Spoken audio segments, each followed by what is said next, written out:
Hi everyone, Pastor Michael Linderman, pastor of the Lutheran Church of the Redeemer in Ramsey, New Jersey, and vice pastor of Calvary Lutheran Church in Allendale, New Jersey, coming to you on July 8th, 2020. Welcome to summer. My thoughts for today are returning to anxiety. I've spoken in these videos before on the subject, but in the past 2 weeks, I've noted in my interactions with people and even in myself, in my own life, that anxiety is not going away. In fact, it may be an increasing problem for certain people, and I've noted that in my own life. And so I came across an article in a publication I get from the Christian Healthcare Center in Wyckoff, New Jersey. Their publication is called Center Life, and this recent issue has an interview with a social worker from Ramapo Ridge Psychiatric Hospital. And she just gives a lot of a neat little overview of several points of advice for us. And ways to deal with anxiety that help us in this time. Because really, on the COVID front, we're not seeing any good news right now in our country, and it looks like there won't be good news for quite a while to come. And also social upheaval in our country, especially around issues of racial justice, anxiety about the fall for families with children and how to deal with school and what that's going to entail. And then people who are struggling over the summer here to figure out how they're going to get money to pay the rent, whether their benefits from the government are going to be reduced or not, especially unemployment. And so there's no respite and no space for improvement here on the issue of anxiety rising in our communities and in our families and in ourselves. So this article on focusing on advice and little practices to help us with our anxiety, I thought would be good to share with you. This social worker emphasizes focusing on what you can control in such times.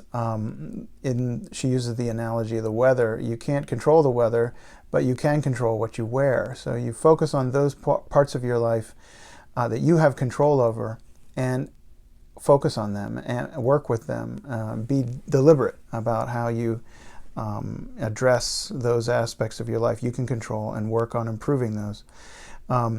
Set for yourself daily structure. I find this very difficult in our situation, especially since I work a lot from home. And I find my personal life and my work life are constantly overlapping in inconvenient ways. And so creating that daily structure is very difficult, and especially for me, I'm a very undisciplined person personally, and so if you're good with discipline and self-discipline, good for you. Go do it. For those of you who aren't, baby steps toward daily structure and improved discipline is that's my personal mantra, to encourage myself with baby steps and not be hard on myself when I fail to keep up my commitments or my personal commitments or my program for myself or my schedule. Engage in your faith practice. That's no surprise coming from me, but it's also something you would think I would do naturally or really well based on my profession as a pastor. But hey, I'm struggling with you and just like you in all of these things, and I find the call to meditate more, to engage in personal devotions, read the Bible more. I find that challenging sometimes, and so I just encourage you to just do it. Pick it up, sit down with the Bible, read the book of Psalms. The Psalms were created thousands of years ago to address situations just like this, where the psalm writer, the poet, who's speaking out to God, crying out to God, calling to God to help him or her, whoever the writer is, in situations where their anxiety is very high. And so they're a natural go-to resource in our own scriptural tradition. Exercise, go outside, get sunshine. I try to do that when getting my kids out of the house too every day. We've been riding bikes much more so in the last few months than we ever have in the last 10 years.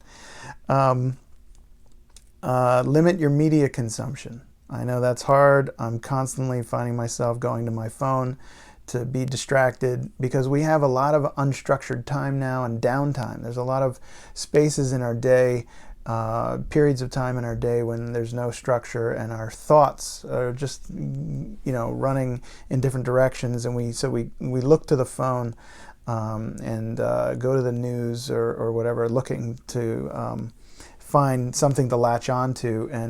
But it's we can only take so much of that, and especially so much bad news because of what's around us and going on in the world. We need to limit that media consumption. Start a gratitude journal. Take a class online.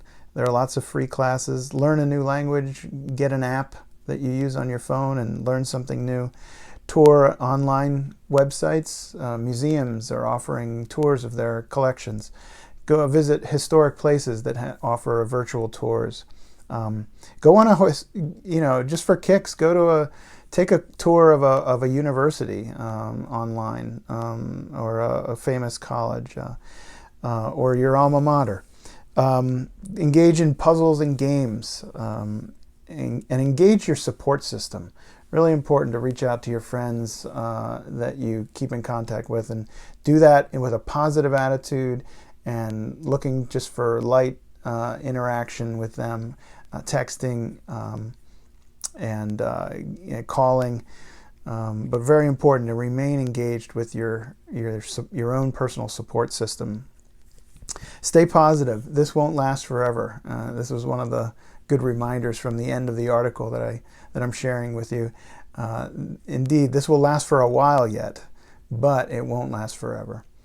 And then pray. Pray for yourself. Pray for other people. Pray for people who frustrate you or cause you anxiety.